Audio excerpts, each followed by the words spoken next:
Hello everyone, I am Pranita. For people who don't know me, I'm a bookstagrammer. I love to read books, talk about it, and share my love with you all. I have been recently interested in reading and promoting books that are not talked about much on the internet, and I've also had the opportunity to interact with some debut authors as well. I'm so happy that I am going to be interviewing one such debut author. Today, I have with me the author of the fantasy book, The Cradle of Oshae, releasing in November, A.K. Hauser. Welcome, sir. Thank you so much, Benita. It's nice to have to be here. Thank you so much for being here. This is my first time interviewing. I hope I don't make any mistakes. Forgive me for that. If I Well, don't. same. It's only my second interview, so we are in the same boats. Okay. So, could you give our audience a little introduction before we talk about your upcoming book? Of course. So my name is Andy, and I'm from Denmark. So I've been writing this book, The Cradle of Oshae, for almost 4 years now, and before that, I was doing a lot of freelance work, like translating and doing some like business development, even game design. But I fell in love with the creative writing, and I haven't looked back since. That's great. The Cradle of Oshae is releasing in November. Release date? Yeah, yeah. So it's the Is it 12th of confirmed yet? November. Uh-huh. The date confirmed yet? I think it will be the 12th of November. Okay. I don't have the. I mean, it's up to me to decide, but I don't have the pre-order link yet. But I guess by the time the video will be out, the link will also be out. So Okay. yeah. Was it always your dream to become an author with some interest that sparked on the way? Oh, it was never really a dream. So I thought I was gonna be a musician. Oh, I was always really? playing drums. Yeah, from I was 8 years old, I was playing the drums. All the way up to 20 years of age, I was a musician. So that was my dream. So it's kind of related, writing a song, writing a book. It's not the same, but it's still the same spirit in a way. And so I played less and less music and started to write more and more. And my love, it switched. And now I'm here. Yeah. Just what directly, or did you read books before that and got interested in that? Oh, so I read a lot of books especially when I was younger. I think when I was like 17, 16, I fell in love with the Clan of the Cave Bear.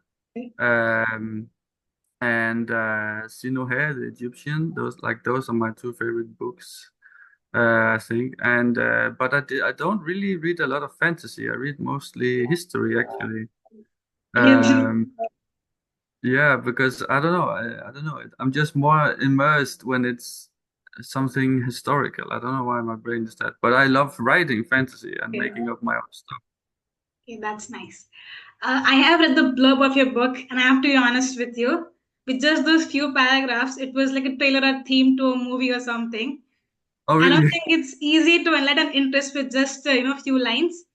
And as a person who doesn't read fantasy, that it made me go like, ooh, wow.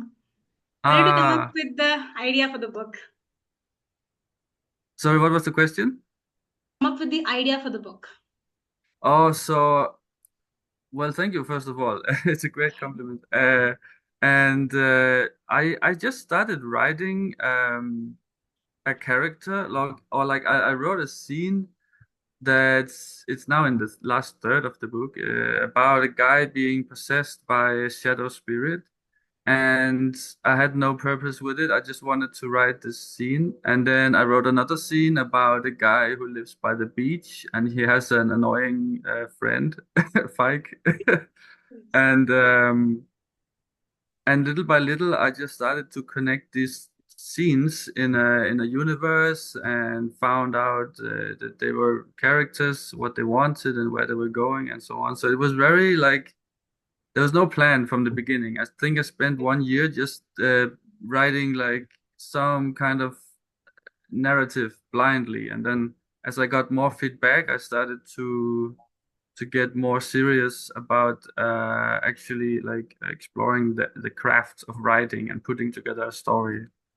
Yeah, and so I've been editing a lot and had many different rounds of feedback to kind of polish and learn. That's what I was coming to, because it's not easy to write a book at all. And I have tried myself. I wrote like a few like sentences and then like I stop. I cannot do this. I've never continued Yeah. any story. And I also think that it's very harder to write even a fantasy switch from a fictional, because it requires a lot of creativity than compared to any other, I believe. What was your hardships during these journeys and how did you overcome them? Uh, so I think I always loved imagining worlds in my head. Um, so it's just a matter of trying to write them down, you know? And I found in my process the most difficult thing was to give give enough information on the page, because when you dream or when you envision something, imagine something, you see everything clearly. But then when you write it, it's just 10 words and it's nothing like you envisioned it. But as an author, you see the 10 words and you are transported back to your vision, right? But you as the reader, you just see the 10 words, you don't see my vision. So there's a disconnect between what I imagine and what is on the page. And this was the hardest thing for me to learn, and I still struggled because I always write too little. Every time I edit, I put more words into the book. I never really take out. So this was a struggle, but it's also it I think it makes my writing a bit abstract in a good way, that you're not given everything, you're not told every bit of information. You kind of have to just trust the book that you will find out what you want to know. Is there any time where you wanted to give up on this? I, Oh yeah, every time I finished the draft, every time I edited the whole book, I was like, no, I'm never gonna read this again. But then I take 3 months break, 6 months break maybe, and then I get back to it. Because the dream of actually making this my living, the dream is bigger than my pain of writing. It's yeah. but and then as the more I do it, the less pain I experience. Like the more or what not pain, but less friction. It becomes more easy to write the more I do it. So that's That's nice. quite inspiring, I should say that. Um, you're also putting on an exhibition for this book. I've never heard of this, for especially a book exhibition. Tell us something about that. Yeah, so actually, I don't know why many authors or most authors don't do this, because for me it's such a good opportunity, like it's obvious opportunity that you can, because everywhere you live, there will be some artists in your area, right? Maybe, I mean, I don't know, maybe not everywhere, but most places anyway. And Yeah, I there live are. yeah. Exactly. And I live in a town with 300,000 people. It's a lot, but it's not a lot. And anyway, so I was visiting some school, and they had like, this is 2 years ago, and they had an exhibition where the students, they were interpreting different movies, like Quentin Tarantino movies and so on, by painting and so on. Mm. And so right then and there, I decided that I want to do this for my book because it was amazing. And so I just kept asking artists in my local community, and 30 of them said yes. Because I asked like 150 people, and 30 said yes. And so now it's happening. They read the book, and they're making arts for it. And I rented like a big gallery. So in reality, this is like my biggest marketing expense. If I have to put the business hat on, Yeah. it was a lot of money to rent this, but I think it will make it be worth it, Yeah. because I think it can draw a lot of eyes to the book and to the world. Yeah. Yeah, I mean, it's got a great cause also, because it's promoting your book, but also giving help for local people, and maybe opportunity they deserve for that also. Should Yeah, really yeah. support them as well. I do think. Yeah, exactly. Because when I visit a gallery, sometimes I feel there's no there's no red thread connecting all the work. Yes. And it can be a bit boring for me to go in and just watch 10 paintings that are random paintings. So I also wanted to give this opportunity to people to experience an exhibition where every painting is just part of the same story. And also, as you say, to support artists that are maybe not as well known. Like some of them, it will be their first exhibition. Some of them have only been painting for 1 year. Some have been painting their whole lives, and they are like 60 or 70 years old. So it's a wide mix of people. That's really great. I should appreciate you for that a lot. Um, your book cover is also bought from the artists as well, right? Your book cover and everything.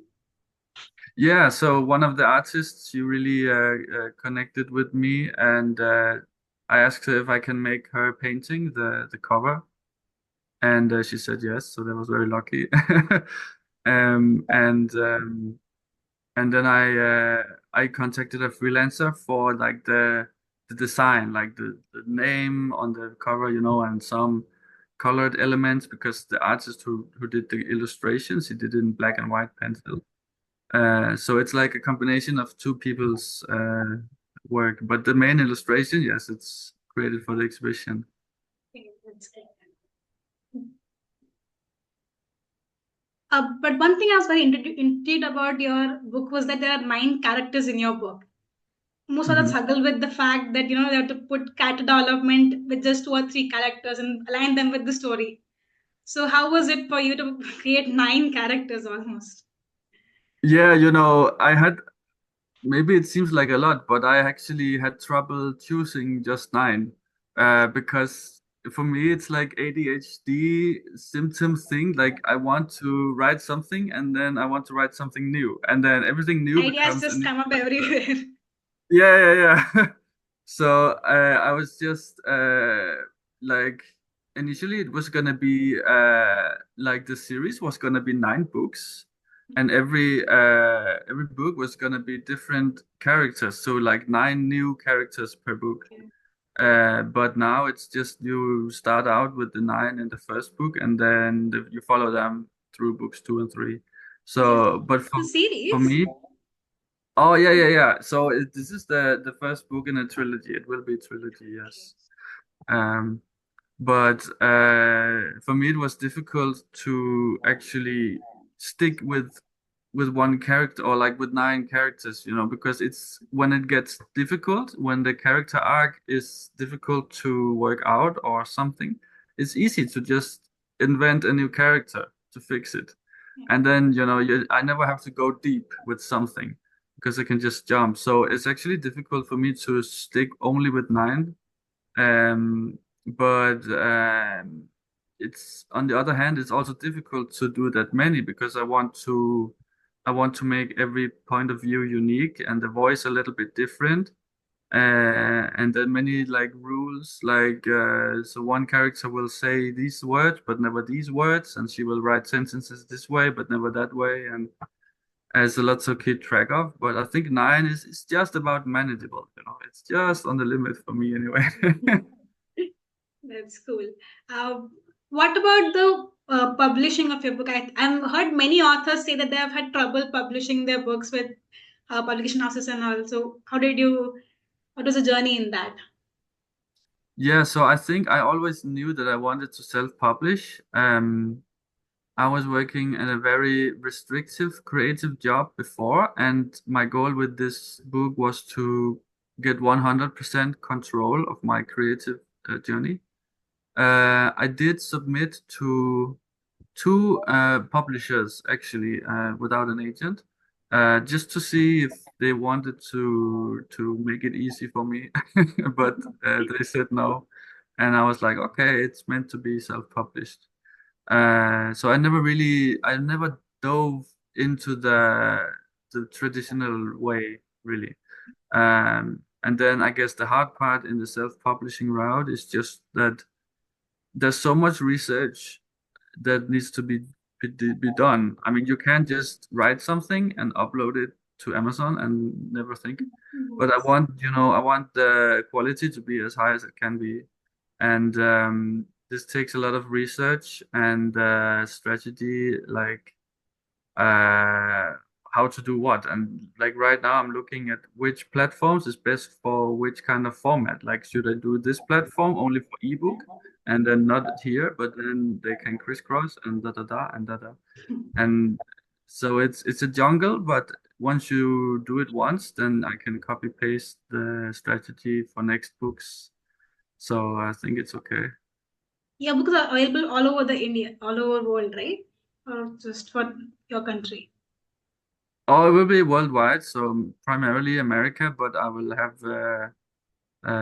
prices in most, like in the top six currencies, I think. But I mean, I would love to have my book translated. That's a whole different subject, you know. It's much bigger job. But that's my dream actually, to have it translated into many different languages, especially around the climate zones that my book takes place in. The book is very desert and like North African and Central America inspired. So I want like people who live in these areas to read my book, because I think it's a nice way to connect across the globe. You know, I'm sitting here in the cold North Scandinavia and writing about books that or people that look nothing like me living in places that I don't live. You know, so it's interesting. Yeah. Uh, Also, you have to answer these questions for the readers out there, for the for pick up your to pick up your book especially. Does your book end in a cliffhanger? Oh I yeah. think many people do not like cliffhangers, I believe. So I don't know actually if it's a cliffhanger, but so there are nine characters, which means nine journeys. So there are nine small cliffhangers in a way. Um, but they all get resolved, I mean, in the next book. So it's well, without spoiling too much, you know, it's like they all discover something new in the first book, and that's where it ends for them. And then in book two, you we explore the things that they discovered in book one, kind of. So I don't know if it's really a cliffhanger. I mean, it is, but it isn't. So your readers will Halfway see. there. Like, also, would you recommend your book to people who are not into fantasy reading, or do you think that people who already read fantasy should read it, understand it better, or to experience it more better? It's an interesting, yeah, yeah. It's an interesting question. I think because I don't read fantasy a lot, I think this is very friendly to people who don't read fantasy a lot. When you read especially the first third of the book, um, you maybe don't get the sense that this is actually fantasy, because it's more just like a tribal vibe. There's no like dragon coming. There's no really like obvious magic spells and so on. It's more just like a tribal spiritual setting, but then it gets more and more magical as the book progresses. Um, yeah. I have a fun question for you here. I think people Uh-huh. who have read your book will really like to know the answer for this once it's Okay. released. Who's your favorite character in your book? Oh yeah, yeah. Shit. So this changes every time I sit down to write or edit. You know, when I edit a character, the character becomes my favorite character. But let's see, if I have to choose You one can't to. answer all characters, okay? I'm telling you. No, You have to I choose know. one. I have to choose one. Um I think my favorite is it's gonna be, oh wow. It's difficult, you know. I think Harp, Okay. who is the third character that you meet, him or Moss, who is the second last that you meet actually. Moss was the first that I ever wrote. This guy in the being possessed by a shadow spirit. Um, and Harp is such a fascinating man. Yeah. This will be my last question for the interview. I think we can end this interview with this. But I think Mhm. it's quite interesting question for you, because you're not going to answer that as an author, but as a marketing person more importantly. Are you ready for Uh-huh. it? Yeah. Okay, what is so unique and different about your book that will make a reader pick your book against other books in a bookstore? Right. Yeah. Yeah. Wow. It is a difficult question. Um, I think what is unique about my book is that it's 100% character driven. There's no central plot. There's nothing that really catches you as a reader other than your investment in the characters, which is something I don't read a lot in newer fantasy books. It's mostly like, here's this concept, and now let's explore it. Where in what I wanted to do was something much more, in a way, grounded, or you know, personal in a way. I don't know how to describe it, but I think that's one thing. And another thing is just the setting. I don't see a lot of fantasy set in neither in African like environments nor in a Yes. tribal setting. It's usually medieval or something later. And this is what I've missed because this is what I love in the books I grew up with. And so these things together, I think, will be very unique for the readers. Okay, that is so great. I think this will be it. Thank you so much for your time, sir. And truly Thank you enjoyed so talking much. with you. I hope you liked your time here as well. You did an amazing job. Thank you so much. Everyone watching the Cradle of Oshae is releasing in November. Do check it out. If you love fantasy books, share your experience in the comments as well. Thank you.